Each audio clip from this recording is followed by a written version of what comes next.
I love what Redick is doing overall with this offense. It just feels more well spaced. And this is where we'll start to talk about just what JJ has done overall. Both in his interviews with media during the game and in the little huddle moments that they caught on camera, you could see that Redick was all about process versus results, right? He kept telling his team, just keep letting them fly from three, keep letting them fly from three, right? The Lakers in this game go 5 for 30 from three. They shoot 16%, and they still dropped 110 on Minnesota. That should tell you something about how successful the Lakers offense was from an overall ball movement and from a spacing perspective throughout the course of the evening. The process here is the critical piece of it for me with Redick. It's very clear that he's emphasizing the right things. We'll talk about 3-point volume and everything when we talk about the Celtics later. This wasn't even a particularly voluminous 3-point night from what I think JJ Redick like really wants. There were a couple of moments where guys passed on threes in this game for the Lakers. I would imagine that he doesn't necessarily want that, but by and large, I think that the scheme and the overall spacing and the process tonight from Redick was really key.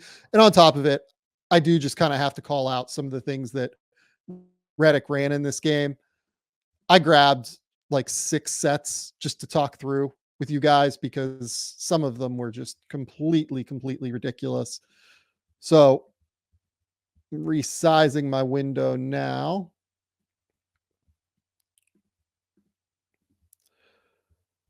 Here's the first one. This is just going to be your basic horn set. For people who don't know what horns is, point guard brings the ball up the court, guys in the elbows, guys in the corners, right? So entry pass here to Jackson Hayes. Connect sets a screen here for LeBron to filter through on the weak side. Pretty standard horns action. And then Connect is going to come around this here from Jackson Hayes. I love the way that Redick utilized Dalton Connect in this game. It's very clear that Dalton Connect is being guarded as a very serious shooter already by NBA teams. His volume in the preseason was spectacular. He was very clearly a phenomenal shooter at Tennessee. So you see him set this screen, go around, take the I guess that's the DHL from Jackson Hayes. And because Connect is such a good shooter, if Hayes makes any contact here with Mike Conley, like he does, right? Naz Reid has to be at the level here. If he's not, Dalton's just going to step in and fire. He can shoot off of pull-ups. He's very comfortable with this. Because Reid is at the level, that opens up all of this space here for Hayes to short roll into. And Jackson Hayes, has not had a spectacular NBA career at this point. He's a fantastic, phenomenal athlete and can really get downhill and finish above the rim. He finishes above the rim there. It's just really smart the way he's going to utilize a shooter like that. And I would imagine that very few people know how to utilize shooters better than JJ Redick. So this one, again, similar setup. Horns action. Austin Reeves rejects the screen from AD, which is setting up as like a stack or a Spain pick and roll, right? For people who don't know what a stack or a Spain pick and roll is, it is where this man here, Connect, is going to come up and screen the screener's guy. So you could potentially get AD rolling downhill. And then once he screens the screener's man and tries to create that momentary confusion, Connect is going to pop above the 3-point line, trying to get an open shot. Now, Minnesota, I would argue, guards this pretty well. AD kind of sits around the paint Rudy sits around the paint waiting for AD. Connect shoots up. AD stays, or Anthony Edwards stays attached to Connect. Nickeil Alexander-Walker is in front of Austin Reeves. Things are fine. I don't know this. I'm guessing on this. This is a pure guess. I want to be very clear. I do not know this for a fact. I'm going to have to do some digging and ask around. I'm thinking that this is after a timeout, I believe. I am betting that this is what is referred to as a panic set.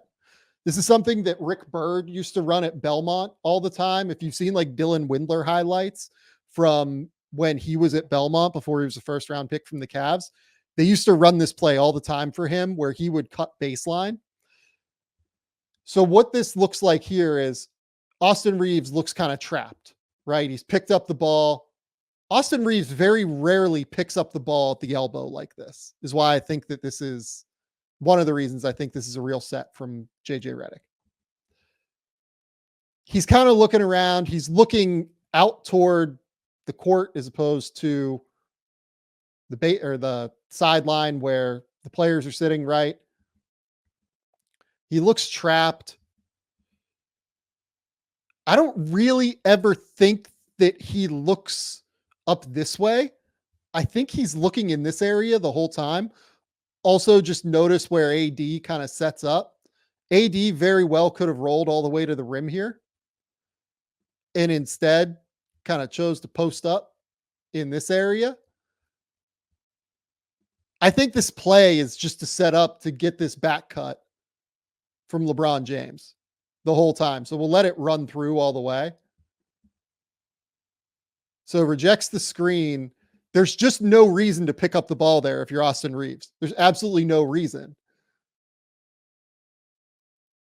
If JJ Redick ran a panic set in his opener, he is, as he likes to refer to people, a sick fuck. That is absolutely disgusting. I would love somebody to ask JJ Redick if he did that, but I think that is a panic set that he just ran in his opener off of a stack pick and roll, which is, I think, a way that I've never seen someone get into that set before either. So really, really fun.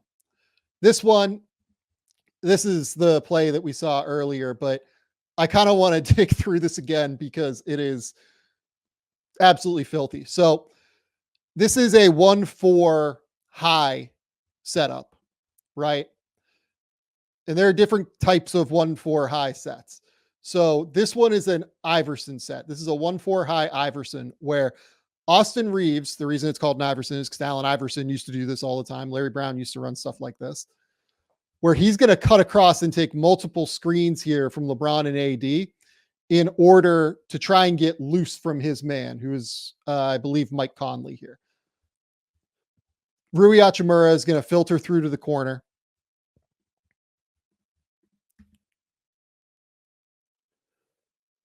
And this is going to set up this way.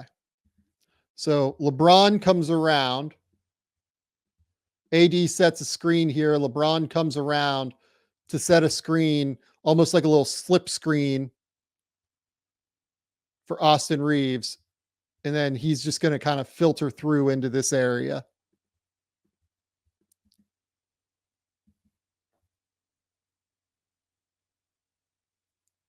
Because Austin Reeves has real shooting gravity,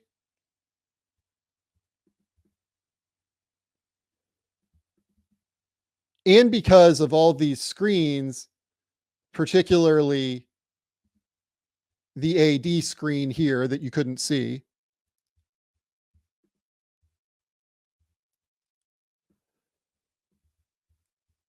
Jaden McDaniels is now trailing this play, which means at the end of the day,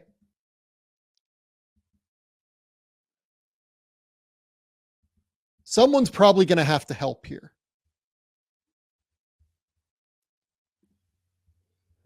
Rudy ends up being the one that has to help because that is just the obvious answer. That's something that the Lakers can anticipate.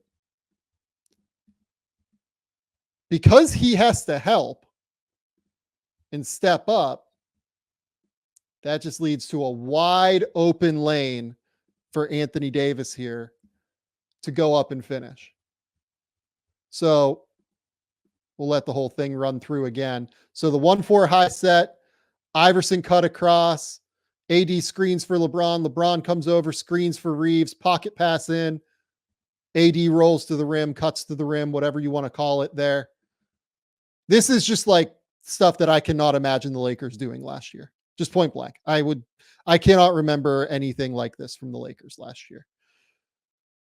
This one, so again, the Lakers are trying to play faster. That seems pretty clear to me as well. They're just getting into offense earlier this year under Redick. And this is kind of a prime example. So Austin Reeves just goes to set just like this little mini rub screen, like on what is setting up as like an empty side of the court. LeBron throws this ball into Reeves. And again, Rudy has to help here. Julius Randle is absolutely dead asleep. Like couldn't be more asleep in that backside corner. Austin Reeves throws some sauce on it. Looks away. Shout out to Rui Hachimura, a guy that we haven't mentioned, I don't think yet. Rui was spectacular in this game. He ends up with 18 points, 5 rebounds, goes 7 of 14 from the field. Cutting all over the place, was really, really valuable. And then these final 2, I believe, might only be 2 left. I just want to point out a couple of things with just this basic horn set that they ran a couple of times in the third quarter, right? So Gabe Vincent's going to entry this ball in to Austin Reeves, and then he's going to cut to the basket. First and foremost, the pass then go away structure of a horn set is pretty normal, right?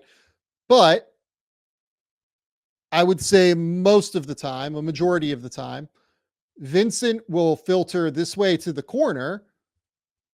And the corner man, who in this case is Dalton Connect that you can't see yet, will fly up. And sometimes they'll set like a staggered screen between him and Anthony Davis. Sometimes, they'll set into a DHO for, any sort of number of options. You can get into like Chicago actions this way. There's just like a lot of different things you can do. Here, Vincent cuts it tight. And as soon as Anthony Edwards gets clipped on this screen here, it's opening this action up for him to go to the basket. But because Dalton Connect is an incredible shooter and is deep in the corner here, this puts Donte DiVincenzo basically in hell. Because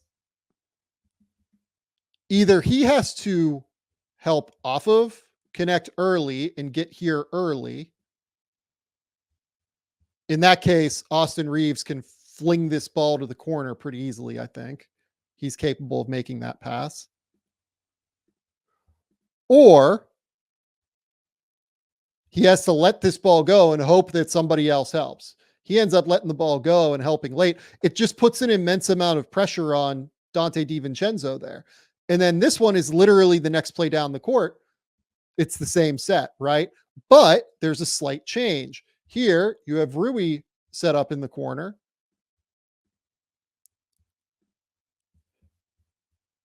Where Vincent will be cutting, and you have Connect in the strong side corner where the ball is now.